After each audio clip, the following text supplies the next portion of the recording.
All right, we can go ahead and jump on in and get started. Thank you for joining us for the Southern Region listening session of the California Truth and Healing Council. We're a small group, well, so maybe some folks will join us a little bit later, but it's quality over quantity. So first, I'd just like to note that this is being recorded and it will be made available on our website. So please keep that in mind. You're free to say whatever you would like, but just know that it is going to be recorded and posted. So as long as you're comfortable with that. First off, my name is Loretta Miranda. I am Chief Deputy Tribal Advisor and Special Counsel for the Governor's Office of the Tribal Advisor. And I'm going to quickly turn it over to Christina to introduce herself. Hi, everyone. I'm Christina Snyder. I'm the Governor's Tribal Advisor, and I'm a member of the Dry Creek Pomo. Thank you, Christina. And we also have Michael Park, who is our office assistant and overall all-star and helps us with scheduling and organizing ourselves. We don't have any council members on the line, it looks like. But for the Southern region, we have Chairwoman Angela Elliott Santos, Vice Chairwoman Tishmal Turner, and as an alternate, Robert Phelps, just so you're aware of who is on the council. I can also very quickly say that we are considering the nominations for that open seat for non-federally recognized tribes, and it's just subject to the governor's review and approval at this time. So we hope to have that announced soon. Back to you, Loretta. Thank you. So what I'd like to do right now is just give some opening remarks and introductory information about the California Truth and Healing Council. Again, welcome to the Southern Region listening session. And as a reminder, the Southern Region covers both San Diego and Imperial County. But we will not choose, or we won't dictate how you choose to interact with these listening sessions. They are completely virtual for the time being, but they were created and organized regionally in preparation for a time when COVID restrictions are lifted and we can actually host these in person. But for now, and even when we're in person, if you choose to identify or attend multiple listening sessions or sessions that, perhaps you live in the Southern region, but you are a member of a tribe from the Northern region and you choose to attend either of those, that's completely fine. And as a reminder, we will be hosting these monthly, and we're closing out the week this week with the Southern region, but next month we have the Southern region is occurring on May 17th, and we have let me put a link to our WordPress. During the March listening sessions, we received feedback that we should create a one-stop shop for updates. And we went ahead and created a blog style. Oh, thank you, Michael. Michael, so he put in the chat our WordPress, and that is linked to the Tribal Advisor webpage, specifically for the Truth and Healing Council. But this is a landing spot where we will provide updates, provide the video and audio for these listening sessions, along with like summary reports of the comments. And the meeting dates are listed on there. And again, next month on the 17th will be Southern, 18th Eastern, 19th Northern, and 20th Central. But again, you're free to attend any or all of them. However you choose to interact is completely up to you. So I'm really looking forward to the discussion today, and I want to gently remind everybody that both council members, staff, community members we are members of the victim population, and so just ask that you speak from a good place and with good intentions in your heart, and that to say that these conversations are difficult is an understatement. The council is tasked with examining history and some very heavy topics, and the council is looking into contracting with a wellness practitioner in order to help guide the conversations and provide tools and resources in order to process some of the topics that will come up. And so now I'd like to provide just a quick overview of the council and give you kind of an update of where the council is today. So during the last listening session last month, we received a recommendation about creating the website, which that has been put up there already. There's also a summary of the comments on our website. So if you want to take a look at that, that'll kind of tell you what was mentioned last month. And our goal is to have this week's listening sessions, that summary uploaded prior to tomorrow, which is when the council is meeting for a business meeting. And so, and thank you, Christina, for linking that in there. So that's the report where you'll find the summary of the comments. And I'm gonna put a link to, we have an overview document, which I put it in there. Good. Thank you, Christina. So this overview document, I'm going to go ahead and quickly read through it, and that will provide us with some background and information about the council, just to get everybody up to speed, since it is still relatively new, and just want to make sure everyone's aware of the purpose and some of that background information. So the California Truth and Healing Council was created by Executive Order N-1519 and bears witness to, records, examines existing documentation of, and receives California Native American narratives regarding the historical relationship between the state of California and California Native Americans in order to clarify the historical record of such relationship in the spirit of truth and healing. The council is led and convened by the governor's tribal advisor and may include representatives from California Native American tribes, relevant state and local agencies, and other relevant non-governmental stakeholders. The council is limited in term and will disband upon issuance of its final report on January 1st of 2025. The council is organized under a charter and is made up of voting members and non-voting members. There are 12 voting members, all of which must be representatives of California Native American tribes. Of the 12 voting members, 3 members must be from the southern, central, northern, and eastern geographical regions of the state.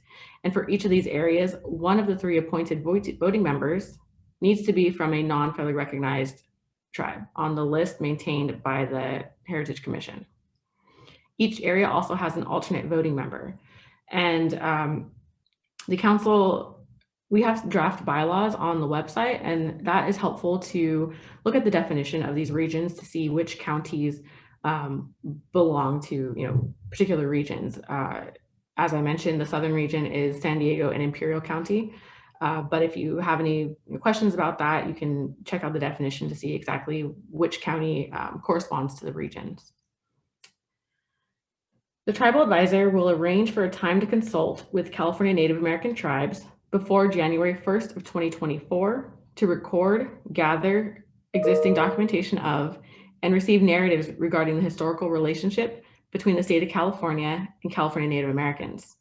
You can request consultation on the main website. Let me put a link to that, unless someone beats me to it.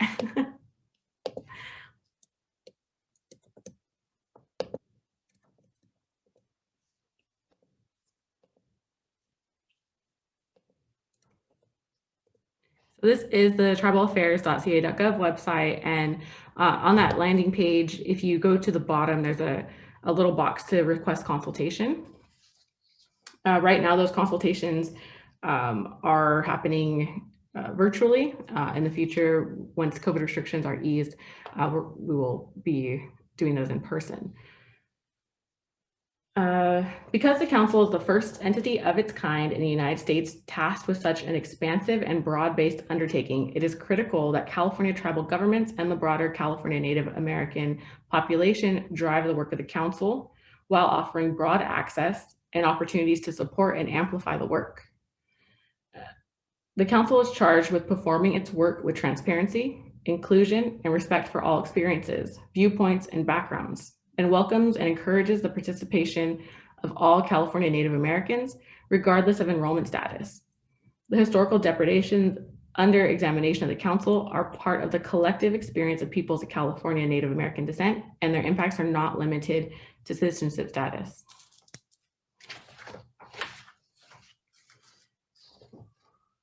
The council welcomes and encourages all available methods for public participation, although, sorry, there's a fire truck in the background. Although the methods for public participation are not limited in general, the public may attend and observe all meetings of the council with the exception of any closed session proceedings, submit written statements to the council, and make oral statements and testimony to the council. In March of 2021, the council instituted these monthly regional listening sessions in order to provide more opportunities to receive community input. In December of 2020, the council adopted a charter, and that charter is available at the Tribal Affairs website. In February of 2021, the council considered bylaws, which I mentioned earlier, but those bylaws have not been adopted yet. And further, in February 2021, the council created two subcommittees. First being the Youth Council Committee, and second, the Academic Partnership Committee. These committees have not been staffed yet, and the council plans to create additional committees, and that will be discussed at the upcoming business meeting of the council, which is happening tomorrow, and we'll go over the agenda in a couple of moments. So to provide and preserve public access to the primary materials for the final report and appendices, the council will live stream, record, and transcribe meetings, and it will audio record and transcribe consultations. All materials will be available on the website of the Tribal Advisor, which again is the link that I most recently put in the chat. The council is currently meeting on a monthly basis to establish the foundation of its work, but in the future, it will convene a 2-day meeting on a quarterly basis in 2022, with the first day of those meetings being more dedicated and styled to a talking circle with community members. And the second day will be dedicated to hearings and testimony. Due to the ongoing COVID-19 pandemic, council meetings will take place virtually and will be live streamed until conditions allow for in-person participation. And so one thing that we have discussed at previous listening sessions are kind of, what that looks like in terms of places and the hybrid style. And these business meetings will rotate throughout the different geographic regions of the state, along with these listening sessions. So Christina and I kind of envision tag teaming all of this, and that's looking ahead how that will work. But for right now, we are completely virtual. The next meeting of the California Truth and Healing Council will be held virtually tomorrow, April 23rd, from 1 p.m. to 4 p.m. Pacific time. And I'm going to put a link to the agenda. And the agenda includes, oh, if I can find it. Let's see. I gotcha. Got me? Yeah. And so this agenda, we can go through it, and participation information is on there. Zoom is easier for attendees to participate during the public comment session, but we also do have an option for CalSpan and telephone as well. And so if you go ahead and click that link, that is the agenda for the upcoming meeting. And what the council will be discussing, I think, again, picking up on that bylaw discussion and going through there and seeing if they're at a point to be adopted. And the bylaws will cover process. And again, there's the definitions of that and everything. And I think the subcommittees will definitely be discussed. And as I mentioned before, we have the Youth Council, but it's not staffed yet. So we anticipate that the council will be looking into staffing those with 2 council members on each of those subcommittees. The other established subcommittee that will be staffed is the Academic Subcommittee, and that subcommittee is, I think the scope of it is focusing on fellowships and research partnerships. Our office has received some inquiries from higher education institutions offering to, lend their support for the council, and so that subcommittee will look into those issues. Some other subcommittees that will be developed or will be considered is there's a funding partnership committee, and that is, I think, what our office and what staff envisions that looking like is partnership for philanthropic goals, as far as what actions will be taken as a result of the council's examination of the historical record. And Christina, you're unmuted if you wanted to jump on in, it looks like. I was just gonna do my camera so I could nod along, but yeah, I think this council is able to look at recommendations for reparations and restoration. And so part of it is that funding element and marrying those recommendations with philanthropy, where the state and other actors are not going to potentially be able to do the whole scope of it. But then it's also for other things like potentially funding participation in these council meetings, potentially funding for the knowledge exchange there. So I will mute again and then go back to nodding. And everyone, if you want to turn your camera on, that'd be great. Unless you just want to stare awkwardly at me, that's fine too. But no pressure. So thank you for clarifying that, Christina. And I think during these listening sessions, other ideas for subcommittees have come up. One of those being perhaps like an international one to examine the different healing groups and initiatives that are going on internationally. Another idea that's been floated around is outreach.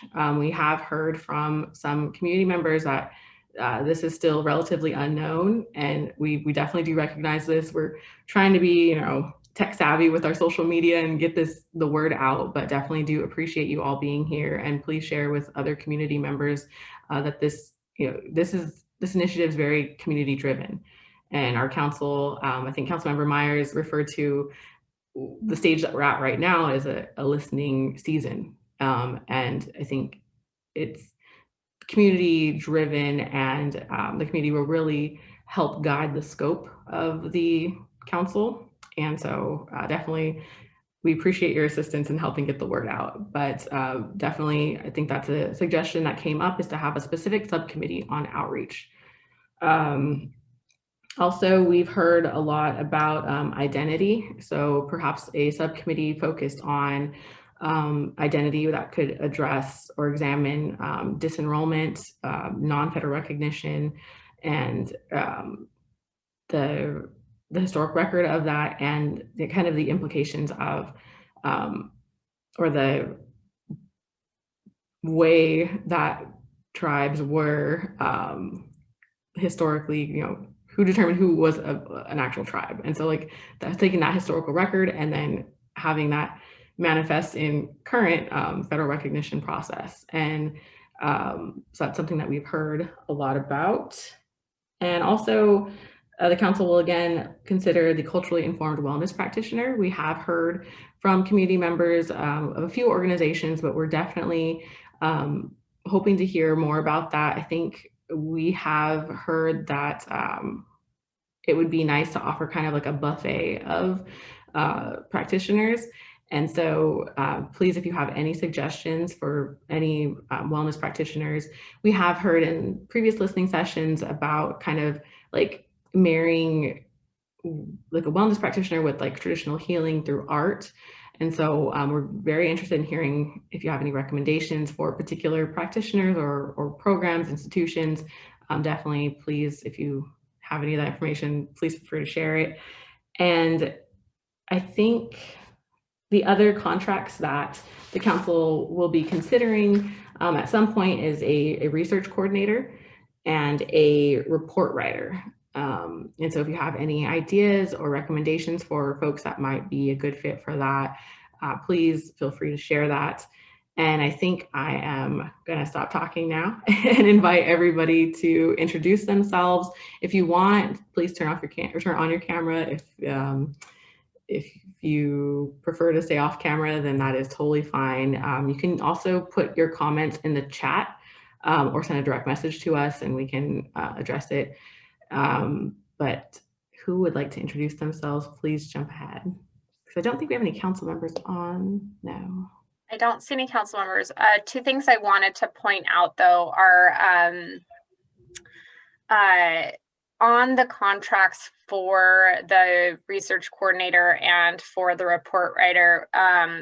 It is a lot easier if we are able to contract within an existing state entity. So, for example, the UCs, the CSUs, actual state entities.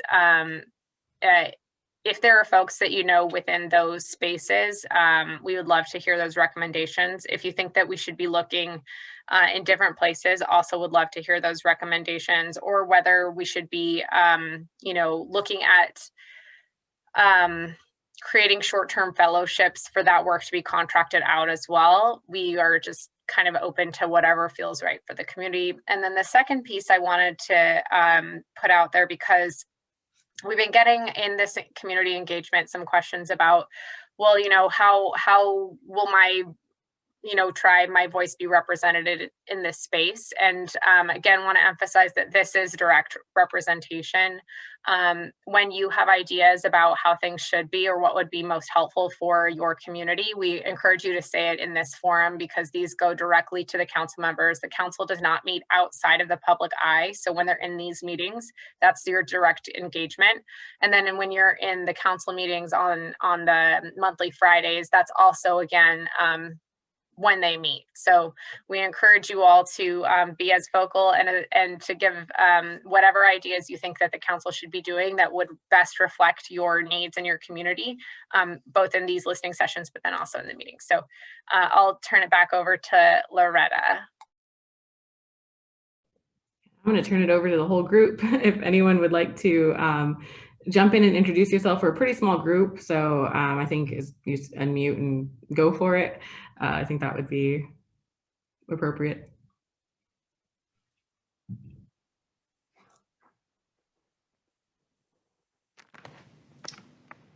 Whoa. I guess I'm willing to start. I've been with a town hall meeting with Saybrook University, which is my graduate university, to introduce myself. My name is Denise Varner. I was born and raised in California and hosted by the Ohlone people and the Chupcon Bay Miwok people in the East Bay area of San Francisco. I am Muskogee Creek and European descent. I'm an enrolled member of the Muskogee Creek Nation. I was a practicing public health nurse and registered nurse for over 25 years and a graduate of Humboldt State University, and so grateful to the Wiyot people, the Yurok, Tolowa, Hoopa, Karuk people who housed, educated, welcomed me during my baccalaureate training up there, as well as a public health nurse and an attending nurse generalist at the Hoopa Valley Tribal Healthcare Agency out there many years ago, which is now the Natinakwe Health Center. In the vein of a wellness practitioner, my PhD program at Saybrook University is in mind-body wellness.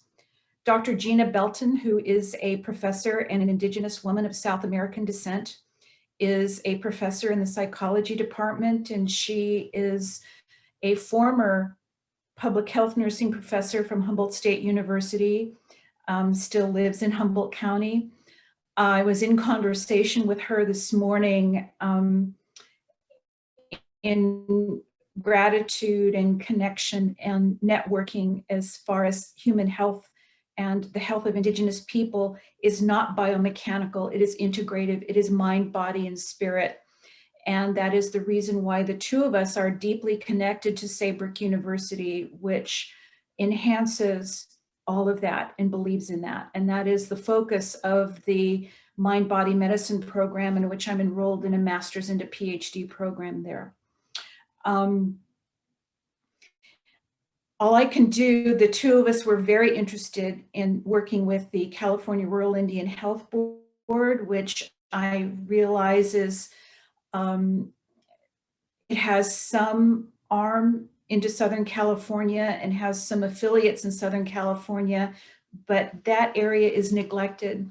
I'm also the former interim executive director and associate director of the San Diego American Indian Health Center, which tended to the lives of urban Indian people in San Diego. So I realize the geographical challenges and the differences of both the central, south, north, and northeastern state. My own healthcare is tended to by the Maya people at Chappaday Indian Health, and am grateful to them for recovering me from a near-death experience, and their commitment to whole person healing and care.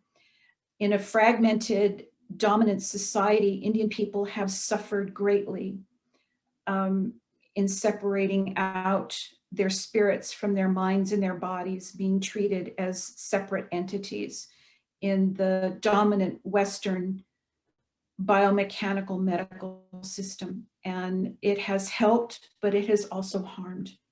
My own mother was brought here to California from Oklahoma to escape the boarding school experience under the guises and the promises of an education that was a lie in the 1940s and 1950s. And that's how I came to be here and how I was born here. Both of my parents sadly died from brain tumors, brain cancers simultaneously 6 months apart over 30 years ago, and due to medical neglect. So I know the enhancements of the system, and I also know its shortcomings, and witnessed not only personally, but within my family, the shortcomings of the system and how it doesn't attend to whole human beings, particularly with a focus on Indigenous health and healing, which is what brought me here. So I'm just grateful for the opportunity to be able to tell my story and to have it heard, and to continue to make a contribution to restoring and regaining whole human wellness to Indigenous people, because the planet's not going to heal until we heal. And the only way to do that is integratively recognizing our spirits that are not separate from our bodies or our minds or our emotions. It's all traditionally interconnected.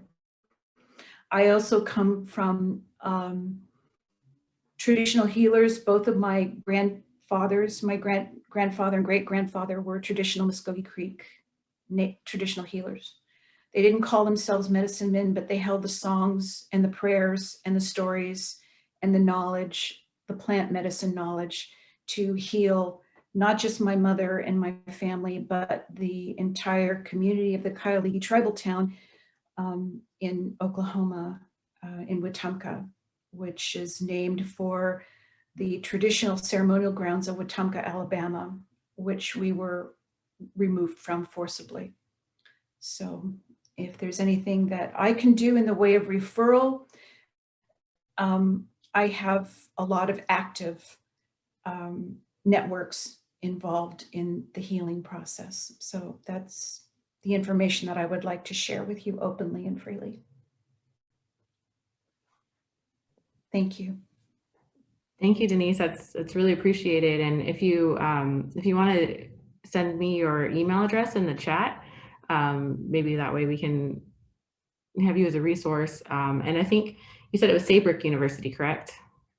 And also I'm taking notes at the same time. So if I'm over here looking in a different direction, I'm not trying to be rude. I'm just taking notes. So. No, I understand completely. You know, I know that I've had to apologize for that too my whole life. Even as a public health nurse, when I did home visits, I never took notes in front of my patients and families, especially Indigenous patients and families. And if I had to jot down any information, I asked their permission first. Yes, it is Saybrook University. It's a private university that has its roots and its beginnings in the psychology department at Sonoma State University. And in 1985, it branched off into its own independent university with a humanistic psychology base.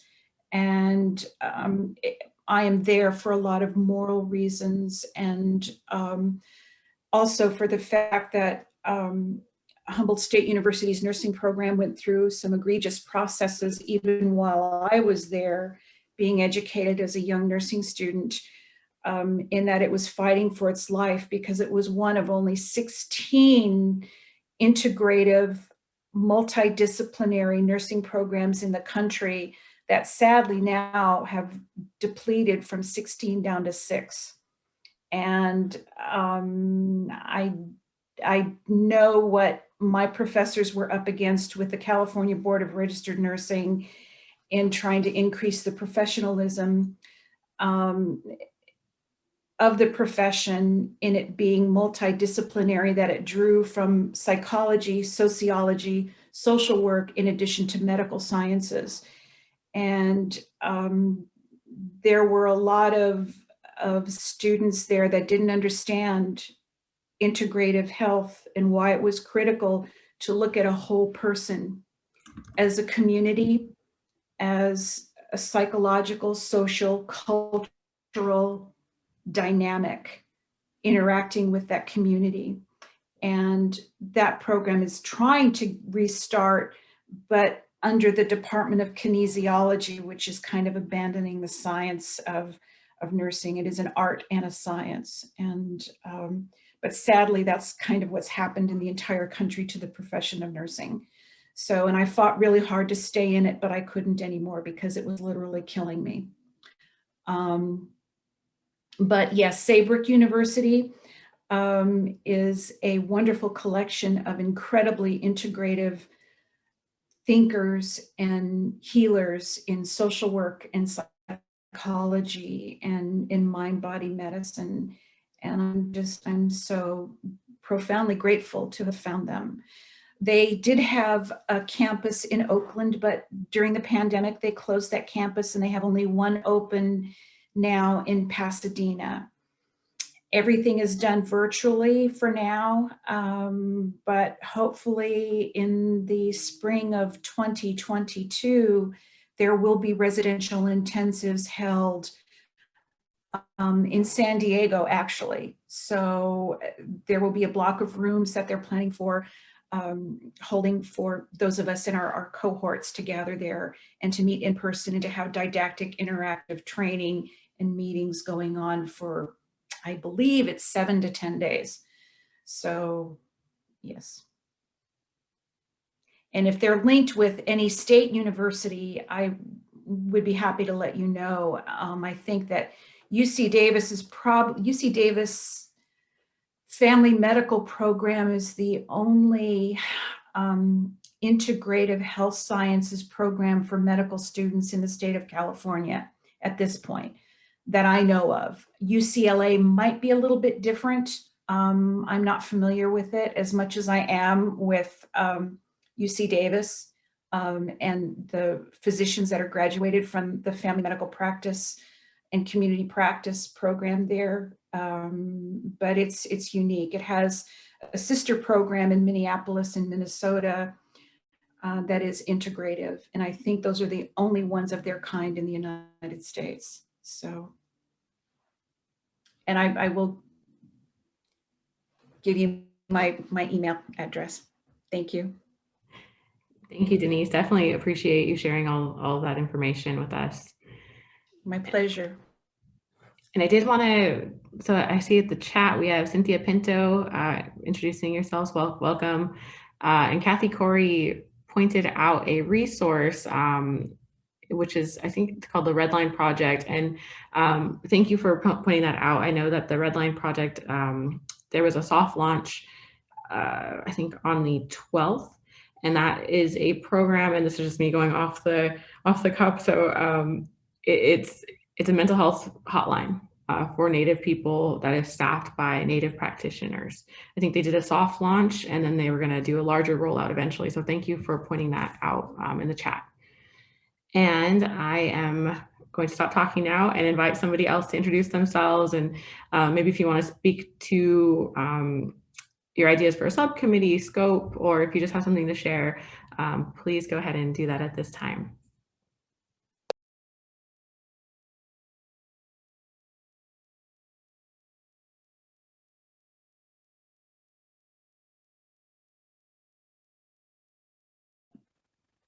Wow, everybody's quiet.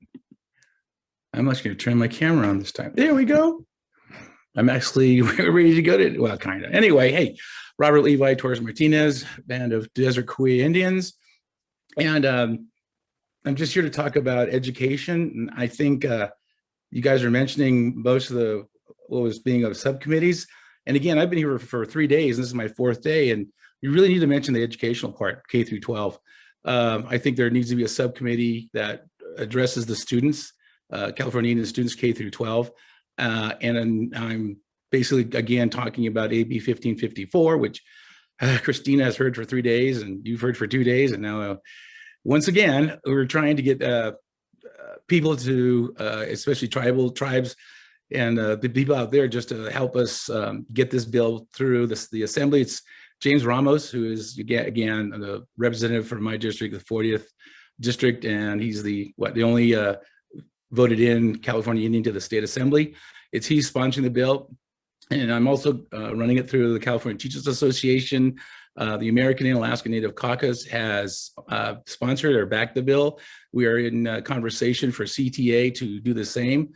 So the whole organization come behind this needed part of the curriculum. And again, that curriculum is just to introduce a more emphasis on California Indian history. We're not looking at anything to do with added pressure onto teachers. But again, we're trying to get that past the assembly. And again, any help we can get from the Indian community in California would be greatly appreciated. Also, again, ethnic studies is now a graduation requirement in 2024, I believe. And again, we're writing or helping to rewrite the American Indian component to that. And then again, like I mentioned before, the clearinghouse that is needed for teachers to get the available resources and curriculum. And again, for the Southern district would probably be San Diego State and Cal State San Marcos. But again, we're looking to include, like I said, Cal State San Bernardino, Sac State, Chico. They have vast volumes of assistance for teachers. And then also someone was mentioning yesterday, I think it was Ramon was talking about getting more local tribes to become more interested in the curriculum of their local K through 12 students. And again, that's part of it. And be it recognized or non-recognized, the bill is supposed to be there to get us into this historical part of California history. And again, the statistics of junior high, middle school California Indian students who are dropping out or committing suicide is there for us to look at. And again, I just hope that everybody can help us support AB 1554 in getting this emphasis in promoting California Indian history in the curriculum. So again, thank you guys. Done. So, and again, I'll put my email in the chat if anybody wants to contact myself or just look at Representative Ramos, and he can also help you. So thanks again, guys. Bye now. Thank you, Robert Levi. And we're happy that you joined us for every session, and I made notes for the K through 12 subcommittee, which will definitely be in the summary. So appreciate you sharing all of that information with us. Hilly, Kathy Corey here, Chansey. In regards to these subcommittees, I think that a subcommittee involving non-recognition, disenrollment, people in moratoriums, if that has to be called identity, that would be a really excellent committee as a subcommittee, because once again, I think this is a huge issue in California and much related to intergenerational trauma. So I also would like to say that I think it would be great if the state of California could lend support to creating a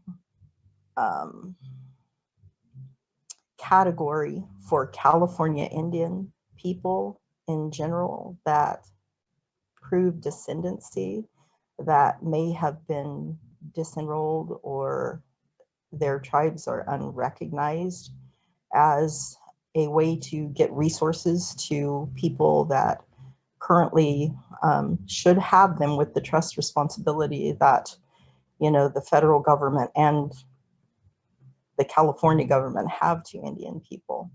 I don't know what that looks like, but I know it's been voiced before amongst many groups in talking about this.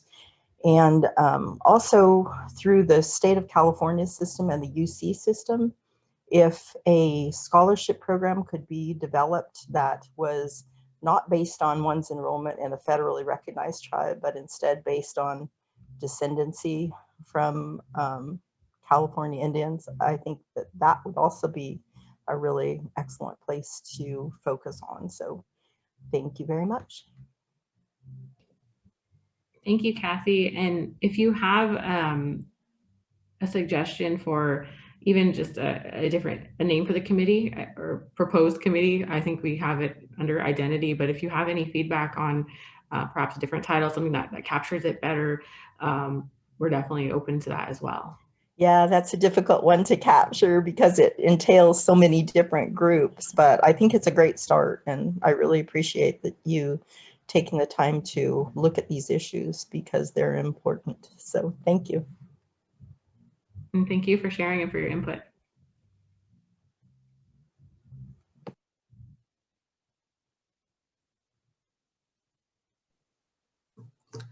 Hi, I'm Rebecca Allen. I'm the Tribal Historic Preservation Director at United Auburn Indian Community. I realized that we are a Eastern group. Given schedules, today was a good day for us to come in and talk with all of you. And thank you for that opportunity. We also have an issue that we feel could affect the whole state and the way AB 52 is implemented. So I have here with me today Matthew Moore, who is our iPad Matthew. He is our Tribal Historic Preservation Officer, and thank you for giving us the space. Good afternoon. My name is Matthew Moore. I am the Tribal Historic Preservation Officer at the United Auburn Indian Community of the Auburn Rancheria. Veshnok, it's a named place which encompasses the Sacramento Capitol grounds and several blocks around it that are high ground at the edge of what is a large culturally significant seasonal body of water. The named place of Wanahopakan. Early ethnographers such as C. Hart Merriam, D.J. Hudson, and others reference its location. Importantly, 3 TIPOs, including myself, recognize the significance of the tribal cultural resource landscape of Veshnok. UAIC and Wilton Rancheria have submitted a sacred lands file to the Native American Heritage Committee regarding this landscape. Colonizers, settlers, and governments changed the surface, hydrology, elevation, and land uses in our traditional area, but in many respects, the landscape remains under the modern fill and features. The land has memory. Sadly, in California's history, it was common for tribally significant places to be intentionally claimed, seized, and built upon by others. This was deliberately done to occupy our best places and to try to break our spirit. In fact, the Spanish given name of Sacramento relates to the Holy Sacrament, or a religious ceremony or ritual imparting divine grace, as the Spanish colonizers recognized the spiritual importance of the confluence of the Sacramento and American rivers and the importance of the high ground that served as a place to gather and celebrate. The area known as California's capital has always been our capital. From our tribal perspective, the area has important functions related to the journey, to the spirit world, and for maintaining relations within and between area tribes. While we realize that the Truth and Healing Council identifies the Sacramento region as Eastern, we bring this topic to the Southern region because a state agency's poor decision-making process is affecting how AB 52 is interpreted as well as downplaying the significance of the Sacramento capital to all the tribes in California. What happens at the Sacramento capital is important to all of us. In 2002, tribes gathered to place the Indian seal. The California State Capitol website says that Indian seal portrays the humanity of indigenous people of California. The seal represents an artistic symmetry and harmony, which is reflective of Indian culture. Artist Robert Freeman, a Luciano Indian born on the Rincon Indian Reservation in San Diego County, designed the seal. And his quote is, "This is a place and symbol for all of us." The Department of General Services is poised to make an unnecessary mistake and apply too high an evidentiary bar when finding its discretionary finding for defining a tribal cultural resource, deliberately misconstruing the intent of AB 52 and setting a dangerous precedent for all. Nowhere in the state law, regulation, policy, guidance, case law, or legislative history does it say that a registered designation level of documentation or even a map is required for an agency to make a positive discretionary finding for a tribal cultural resource. Nowhere does this state that the knowledge of tribal historic preservation, nowhere does it state that the knowledge of tribal historic preservation officers is secondary or unimportant. The Capitol and its grounds are already listed in the National Register of Historic Places. This means DGS already has to manage its culturally important place. It should not be this hard to have the state recognize the Native American layer of history at this place, the history and current values of the first people of this region, for its associations with Vesnok, its informational and spiritual value for culturally affiliated tribes, and for the past and current contemporary political associations that directly affect tribal life in California. Prior to becoming the TIPO for United Auburn, I had a successful career as a firefighter and a state licensed paramedic. I was and am highly respected for the service I gave to the Sacramento community for my service. Imagine my resignation and sadness to find the state of California employees do not give me the same level of respect for my word and for my knowledge as a tribal historic preservation officer. It is very hard to approach the idea of truth and healing for past events when current events continue to threaten and undermine Native culture and values. Thanks for your time. Thank you for sharing that. It's much appreciated. I did notice that we had a council member join us, but it looks like, oh yes, okay. My screen went a little crazy for a second, sorry. But I'd like to invite Councilmember Kesla Mata to introduce herself to the group. Hatu, I'm Kusla Kessler-Mata. I'm Yakti Yaktilini too much from Avila Beach, and I'm joining hopefully to listen in on what the issues and concerns are in the southern region. So thanks for having me here. Thank you for joining us. And if anyone else wants to jump in and introduce themselves, or if you have ideas on scope, practitioners, please feel free to unmute at this time.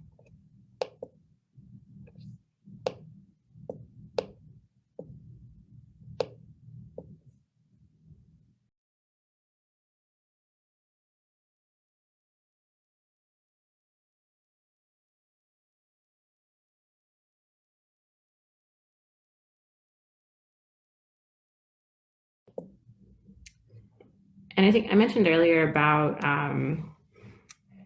thinking logistically about when the council is meeting in person. We have heard feedback about particular sites that would be, or I guess, categories of sites that would be good places to host. For example, we had a recommendation for perhaps having a meeting at the site of the unratified treaties, places that are of cultural significance, whether it be like traditional cultural importance, or sites of that need healing, sites of massacres, bringing the healing energy to those places. We also heard feedback about perhaps coordinating the meetings with larger, big times fiestas, larger events. And of course, we're dreaming of times when COVID restrictions are eased. But if you have any feedback or any suggestions for us, please feel free to share that or anything else at this point.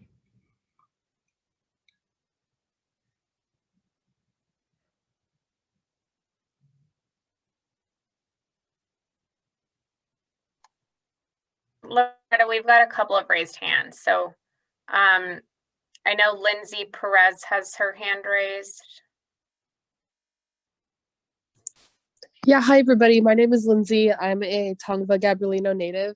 And something that I would like to see happen for my tribe specifically is right now we're recognized by the state, but I would love for our tribe to be federally recognized. That is something I would love to see happen.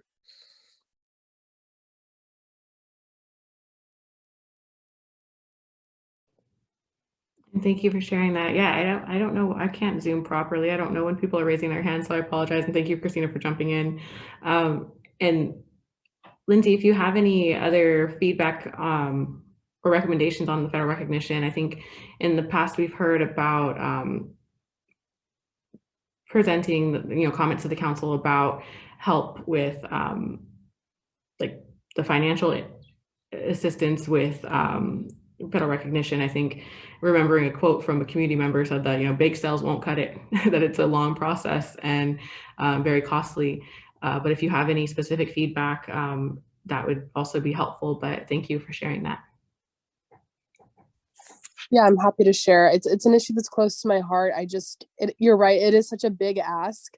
But I don't think that it should be. Like, I believe that all tribes that have been displaced and had their history scattered due to these colonizers deserve to be recognized and have some kind of form of reparations made.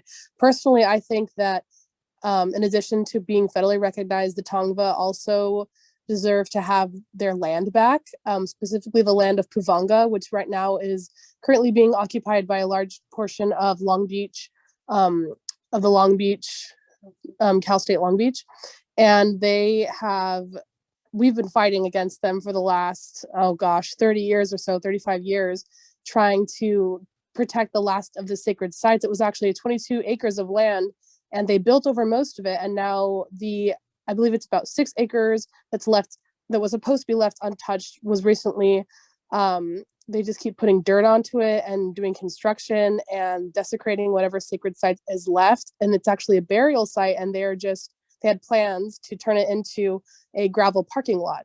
And I believe that it should not be turned into a gravel parking lot. And I believe that the Puvanga sacred site deserves to be recognized as what it is, a sacred site, and not just land that belongs to Cal State. It's not true. And I think that the Tongva people deserve to have that piece and that land back as well.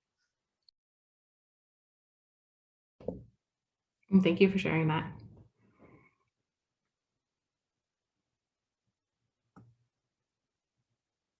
Thank you for listening and holding this space. I really appreciate it.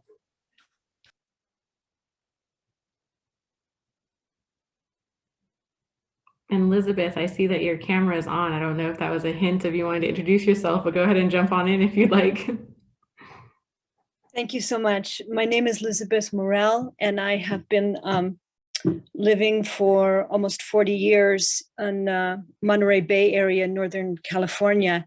And I am not of Indigenous descent. I am a mixed, just absolute mutt of European descent.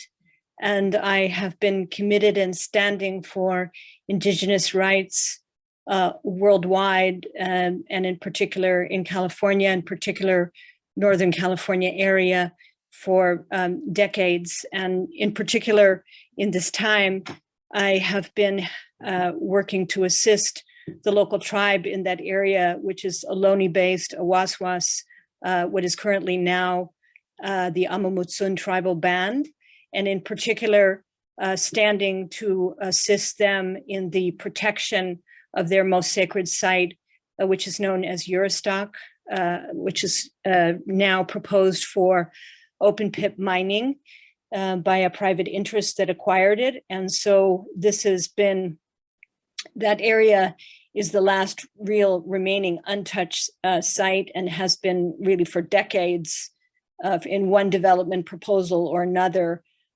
been at issue. And so my interest is not just the protection, the defeat of the current open pit mining proposal there, but also, the possibilities for reparations and restitution, land back, for all tribes, but in particular, for my life on unceded land in the area in which I live, to educate the community and look at my own accountability and responsibility and how that commitment can factor into a healing process and a reestablishment of positive relations and partnership moving forward.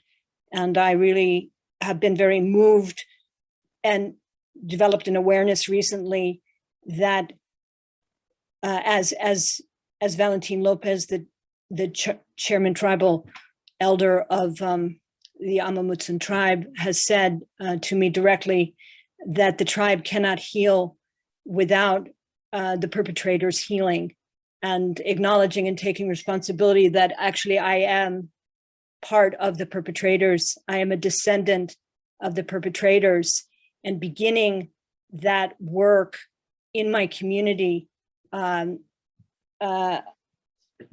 What does that mean to begin to foster that conversation? How can that catalyze and support the tribes? I think is a critical piece that I personally can, take accountability and be responsibility for. And I think that that's something, it may not be part of this conversation, but I think it's a very important conversation. So for the council meetings, it's not a direct priority, but I think it's like a thread that by having an awareness that healing is critical to the progress for the tribe's progress. So I'm standing for that work. So thank you so much. Thank you for sharing that. Thank you for being here. And I think it's very important. And we have had conversations in the past about a particular wellness practitioner that's good at facilitating conversations from both perspectives too, because oftentimes it's on Native people. We can't heal everybody, and so I think it's this practitioner or the style was helpful in facilitating healness for everybody, because as you mentioned, perpetrators also need healing in order to address the past atrocities, and so thank you for sharing that. Yeah, and I just want to say also that it's interesting, that word, it's just such a powerful word, and it's actually a word that people want to avoid. Nobody wants to feel like they're a perpetrator. Like that's a heavy word, and yet I think it gives some key access to be able to actually, instead of avoiding something, really be able to go into that history, be able to acknowledge that history, and from that can start to be a healing process of choices we make differently today. That there has to be acknowledgement, that it can't be something we don't want to deal with. Yeah. So. Yeah, I think that's such a good, Councilmember, go ahead. Yeah, no, I'm done. Thank you.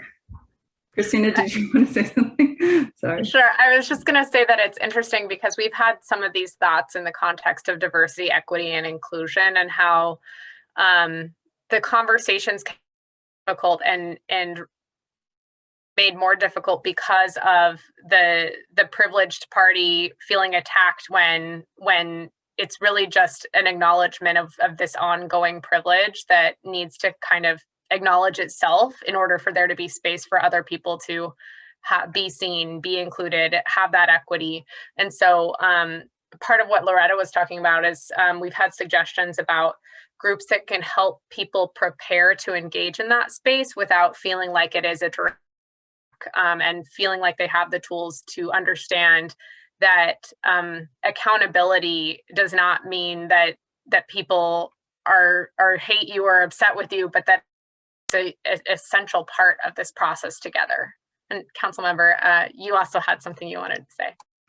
Yeah, thanks. I had mentioned this at yesterday's meeting as well, but in looking at some of the work that's going on in Alaska, right? So they've got what they're calling accountability partners. And I think in the context of California, it could be different sector leaders, right? From non-native community groups that are interested in, already predisposed to and interested in sitting down at the table and this is kind of a listing of the things that are happening in the other context, but to examine the legacy, right, of their organization and or who, you know, their own sometimes families, right, multi-generational families, to think about like what had to happen in order for them to be here, right, in the physical space that is California, and then to listen, right, do deep listening in all of the different sessions. And then moving forward to kind of play a role in, to some degree, in co-designing the future, right? So how can they help facilitate and actualize some of the goals and purposes of whatever comes out of this, the recommendations and so forth. And particularly to think about what role they play in helping stop some of the systemic replication of discrimination and all kinds of other things, right? In their capacity as community leaders, members of state state organizations or agencies, right? What have you. So there's a lot of different ways in which we can think about bringing accountability partners into the fold. I think it's important because it's something I've struggled with, like that question of who's the audience for the work that the council is doing. So it's not just the council, but the whole entire California Native communities, right? Are we, is it just focused on, and this is a worst case scenario type thing, reliving some of the past traumas, like that's, and then just to ourselves, right? We're not the audience necessarily for that sometimes, right? Sometimes it's the people who continue to perpetuate harm or who take it for granted that these things have happened. Those are sometimes the people that need to hear the testimony or need to be there to listen to that. But in a way that's not just voyeuristic, right? That is actually productive. So how can we structure that or build that into the council? Those are some of the things that I'm thinking about as we kind of move forward. Yeah, thank you. And I'd just like to add to that, there could be, kind of an organic process to that, where the container that you're creating here, creates a safe space and a process for that. And then you could, bring that in at a certain point, to the work, so that it becomes a dialogue when there's the ground set for that it will happen, in a good way moving forward. It happens in a good way. And so, I think it takes time. And I think that, planting the seed even for that possibility is a profound generosity and a critical cornerstone of how progress can happen, because there's two sides. So how do we hold those two sides, not anymore in opposition, but some kind of context that creates progress? So it's, yeah, I love it. And I think this is the year for that to happen. We have support, from the administration on down, in a way. The whole context of Black Lives Matter last year, opening up, this glaring gap in our consciousness as a nation. It's time. It is so time. And I think there's a lot of awareness of that, for perpetrators want to heal. That there's a groundswell of that in this time now. I believe I couldn't even have said that a year ago, but I think it's now. So I'm standing for that. I'm part of that. And I work with, different people who are committed to that, from Catholic nuns on down, who struggle with this issue of how to how to initiate those conversations in their community and how to support that process of healing, that's critical to the whole moving forward. I have two thoughts on that the council could think about too, is that the last piece that you just mentioned about folks not knowing where to start. I think part of this is kind of breaking down those barriers and understanding that there is no good way to start. And so just doing it is the thing that we need to start doing. And that's how we start realizing where the sensitivities and where are the opportunities and how can we do better. And we have to have that kind of loving embrace of people messing up while they're trying to do good, with the idea that eventually we might get somewhere. The second piece is, in listening here, and then in thinking about Council Member Kessler-Mata's thoughts about who is the audience, it's in a lot of these listening sessions, it's become clear that there's also amongst Native people perpetrators and victims. And so, I think we've got some roots in a lot of this early statehood and a lot of the precursors of statehood that this council can very much look at, but then also thinking about how do we engage each other in a way where we're healing laterally as well as bringing in that, are outside of the community. I'd like to respond to that if I can, Elizabeth, Christina, and Kusala. I'm an energy healer. I'm a Reiki practitioner and an aromatherapist, and I've used those as adjunct therapies in my nursing career. And what you speak of, Elizabeth and Christina, is the middle ground. That's an energetic perspective that's difficult to reach when you're in that messiness of social injustices and personal injustices. And I've been heavily involved in local social justice work for the last 10 years in Contra Costa County, of which there have been a people of color working group. We haven't yet begun to meet with the white allied group. There is no middle ground there. We're still meeting as separate entities rather than an allied group and a people of color group, and that's ongoing. We know each other as congregants in the Unitarian Universalist community here, and we gather together, but our groups are still meeting separately. We haven't defined them. I think I don't want to put the responsibility onto the traditional healers. Having come from a family of traditional healers, big, tall, who were able to live and navigate in white supremacy rather successfully. My great-grandfather unsuccessfully, because they stole the majority of his land in Oklahoma.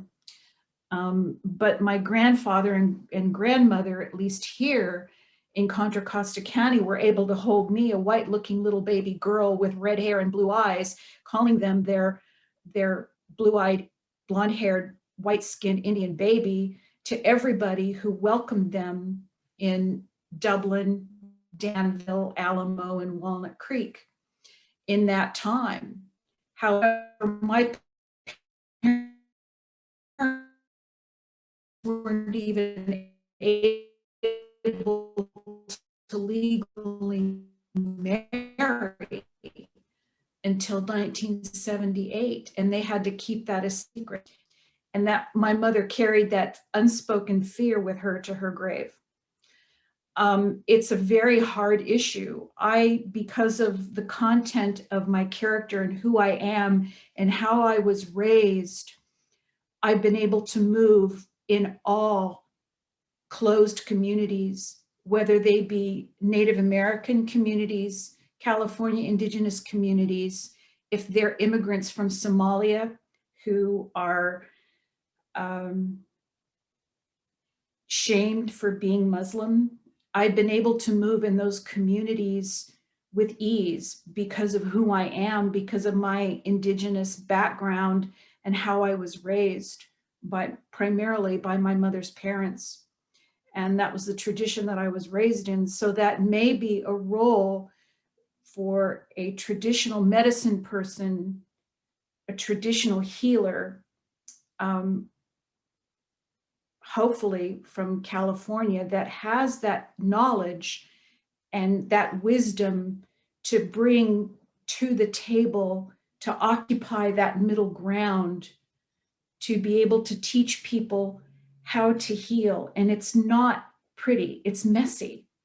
I know that from having been a nurse and where my hands have traveled in some pretty difficult situations. I've seen the worst of the worst and I've seen the best of the best in all cultures, primarily in Indian country, but the celebrations and the best has been very difficult to achieve because of this profound pain, and that the perpetrators are probably as painfully affected as the indigenous population of California has been so devastated.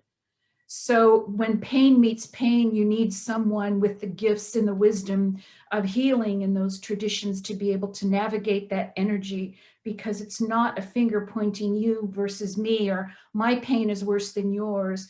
From a hospice perspective, pain is pain, and we just go in there and we try to alleviate the suffering as best we can without making it worse. And when you look at it, the gift of a traditional healer is that they come from that energetic level because they live in that dimension, in that realm between this physical world and the spiritual world, where they can draw on the spiritual world to help transcend those painful energies that have been on this planet for thousands and thousands of years, that have devastated matrilineal cultures and the feminine perspective almost into non-existence, because we all come from the womb of this earth, which is so battered and torn right now. So if that helps, if that's helpful, that's been my dedication my whole life, is to live in that middle ground and to find that middle ground and to bring it to the most harmed situations, to try to transcend that energy. And that's what healing is to take that negativity, transcend it, give it back to where it came from, to the universe, to be recycled as something more positive, so that when we leave this earthly life, that we've got that universal positivity of love, compassion, that was inherent in the world's indigenous populations for so long, that have been oppressed and choked and killed through so many sides: epistemicide, genocide, ecocide, all of it. And it's unconscious. And until that unconscious aspect is brought to the conscious aspect of human life, it's not going to change. And I believe that that's where we are. And we have the science through neurobiology that prove that. There's thousands and thousands of papers that have been written by esteemed psychologists and psychiatrists in neurobiology that have proven what indigenous people have known for thousands and thousands of years. It's too bad that it had to be proven, but it's there. And now we just have to take that information and use it. The wisdom keepers are the ones that know how to use it. They always have known.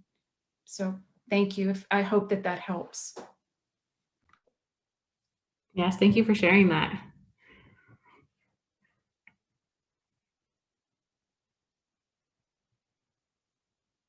We did get something in the chat from Robert Levi about SDSU's Native Resource Center's First Native and Indigenous Research Symposium happening at 10 a.m. tomorrow and Saturday mornings.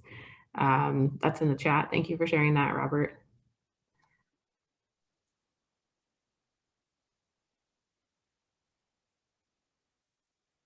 And Christina, it looks like you're unmuted, but I can't tell if you're frozen. I'm not. I was just going to mention that isn't that your alma mater? Well, yeah, CSUN. Yeah, I went to Cal State Northridge. Yes, that's my alma mater. Yes. I went there too for a year and a half, and then I transferred, but anyway, irrelevant. Nice. And And Robert, then we did. Oh, go ahead. I was just say, Robert Levi, there's a request for a link to the, I believe, to the events, if you have that on hand. And then there was a couple of newcomers too. If you wanted to introduce yourself and speak or not, we are at about 10 minutes till time. So want to make sure if there are folks that wanted to share anything that they have the opportunity.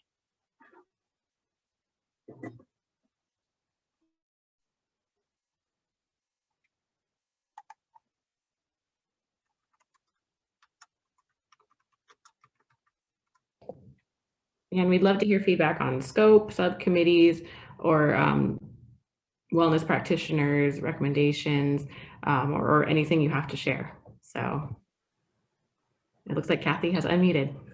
Yes, I just have a comment to make in regard to the integration of health practitioning with Native culture, because I think that the Sonoma County Indian Health Project has done a pretty remarkable job in that they have a lot of online events that integrate, art, traditional crafting, medicinal plants, those kind of things within their programs up there. And I think if you're looking for resources, they might be a good place to start.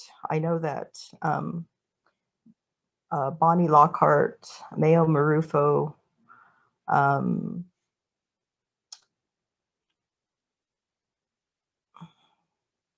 Sage T. La Pena, those people have all held events with Sonoma County Indian Health regarding, medicinal plants and weaving and art and culture. So there might be some good resources there regarding that. And also, I wanted to talk a little bit, I think I'm going in circles here, but the environmental and social justice issues are so intertwined with Native people here in California, because, not only were our sacred lands and territories taken, but, food sources, sacred sites, the culture of being together as opposed to being separate with, allotment, Dawes Acts, those kind of things.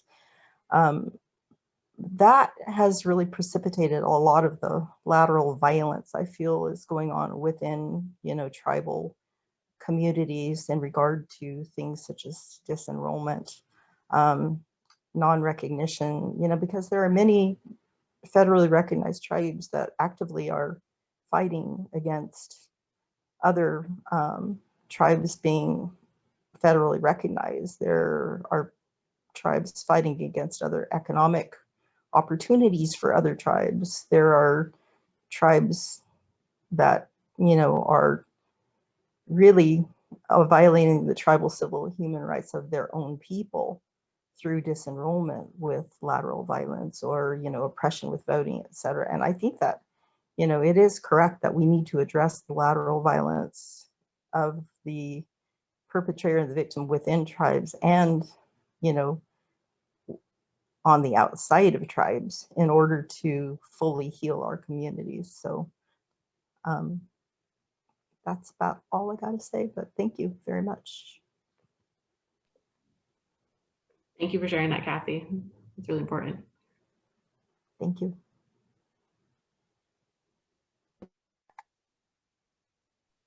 I had a quick question, Christina, if I can chime in. Go ahead. Yeah.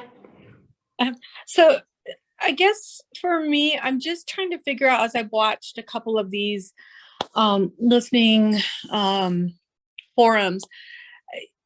Is the overall goal to do like individual healing of trauma for California Indians, or is it more community healing with, I guess, things that would develop into policies that would support past wrongs to Indigenous communities rather than focus on individual healings? Or is it both? I'm just kind of trying to figure out what the goals and objectives are as this moves forwards, and how that might impact communities, especially those, because I've heard a lot of unrecognized tribes really talk about the needing to kind of help with visibility, policy, and reconciling those past wrongs before we can even get to individual and community healing. And so I'm just kind of wondering what's the vision for this, I guess. I think this council is open to hearing what would be most useful to California Native people in general. I think as it was originally conceived, there wasn't really, we didn't want to place any limitations on what the needs are of California Native people, but did see that there are several areas where we think there could be more attention, not just within California Native communities, but within the California community as a whole, and also within the federal community as a whole, and where California should be working more aligned with the federal government in order to kind of shore up these gaps. So I think the possibilities at conception are kind of infinite. Whether it's, we see a lot of these kind of reconciliatory healing from historical issues being tied to that personal healing today and the community healing today. So the idea that, for example, the majority of people who live in California don't even understand that there are still Native people here. All of this land is Native land, or that tribes are more than casinos, or that, you know, even the idea of recognition is a foreign concept because there's not even that base level of acknowledgement of a people that have been here since time immemorial. So I think that's a long answer for what the vision is, because the vision is really going to be directed by the community. And I think the council will consider kind of everything and will want to take the lead of want to take the community's lead. And so when we're talking about, you know, cultural wellness, on our end, we thought this needed to be an essential component just to have the conversations, that there's a lot of stuff that's going to come out of this, that it's not going to be just, this is what happened at Clear Lake. It's going to be, this is what's happening to me now. And so kind of how we've thought of it is it's whatever California Native people and whoever joins in this, I was going to say experiment, which it is, but also this collective effort. What is it that you all need to feel like you have gotten something from this that has helped you heal in some way, whether it's that you think that your community needs healing or you individually need healing? But I'll stop. That was a long answer to, you can frame what the vision of this council is, I think, and we're early enough that that's possible. Great, thank you. Yeah, I mean, I want to, sorry, Loretta, did you want to? I just wanted to build off of that real quick and say, you know, I think one of the things, perspectives I've heard from folks that have been involved in this work is that the reason why, so healing is kind of in place of reconciliation, which has been used, originally was used by the initial kind of attempts at doing this type of work. And the reason that we're not doing reconciliation is because reconciliation is thought of as being something where you're restoring relationships. But with, in this case, you know, there are harms. There was no prior relationship to restore, right? But there were grievous harms committed. So I think the truth part focuses on identifying what those harms are. And then the healing component is kind of what actionable items can we walk away from this with to improve the conditions based on what we've heard. And so I think a lot of this is going to be probably driven towards recommendations for the state. But I think in this early juncture, right, this year during the Zoom period, right, just surveying the land and seeing what needs to be done and then actually getting out there and doing it, hopefully will be what happens when we're all back in person. Thank you, Councilmember. I did want to, we are at time now and wanted to see if you had any closing remarks.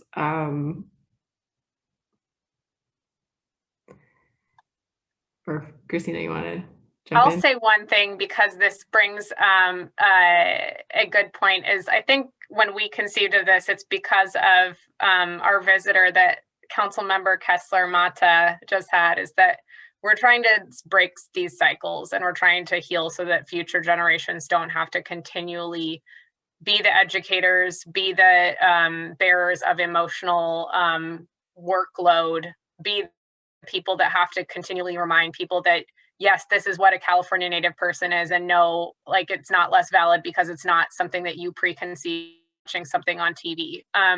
So I think really what we're trying to do here in all this work is create a space to reframe and make future generations feel valued, heard, valid at the table.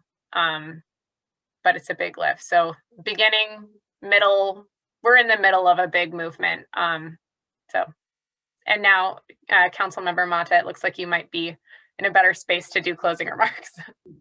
I'm not sure about that, but yes. Okay. Thank you. Yeah. No, thanks everybody for sharing your valuable insights. And the good news here, I think, is that this is just the initial phase, right? We are still in some sense scoping the depth and range of what's going to take place over the next couple of years. And we really look forward to being in person to receive testimony and to engage directly with folks.